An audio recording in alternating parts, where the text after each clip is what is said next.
Yun know, isang mapagpalang araw na naman sa ating lahat. May bagong pinaranas na naman sa atin ng Panginoong Kristo at isang pribileyo ang mapabilang dito sa isang malawakang pagtitipon ng mga mananampalataya. Hindi sa Pinas, kundi sa Southeast Asia. Nga pala, ang lahat ng ito ay pinag-ipunan, pinagsikapan at pinagandaan dahil ang sabi ng salita ng Diyos sa Kawikaan 4:7, pinakamahalaga sa lahat ang karunungan at pag-unawa.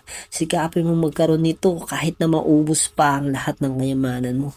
Totoo, ang kaligtasan o ang buhay na walang hanggan sa langit ay libre sa pamamagitan ng ating pananampalataya sa ating Panginoong Kristo.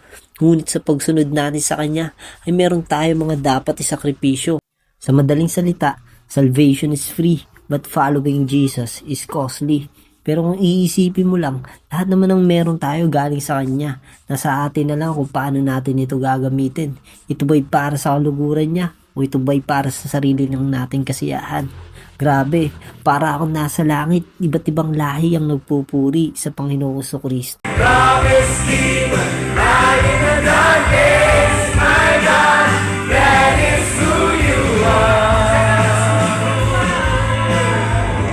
Waymaker, miracle worker, promise keeper, light in the darkness, my God, that is who you are. Waymaker, Kaya yan, sa sobrang sarap ng mga natanggap na karunungan, bigla na lang naparap sa pagbabago ng buhay walang pilitan na nais na niluro ko'y maimbitahan. Kung ayaw mo, wag sa iba na lang, anong magagawa ko, ipinili mo yan. Sulit at di mo panghihinayangan. Talagang uulit sa ganitong uri ng kaganapan. Higit 10,000 iba't ibang lahing dumalo. Iisa ang nais ang kay Kristo lumago. O siya, sa aking pag-uwi, hindi barang dala, kundi pag-asa at pagpapala. Ang lahat ng ito ay dahil lamang sa biyaya ng Panginoong Kristo. Aking paalala kapatid, huwag mong panghinayangang isakripisyo anumang meron ka. Dahil kung mahal mo talaga ang Panginoong Kristo, susunod ka.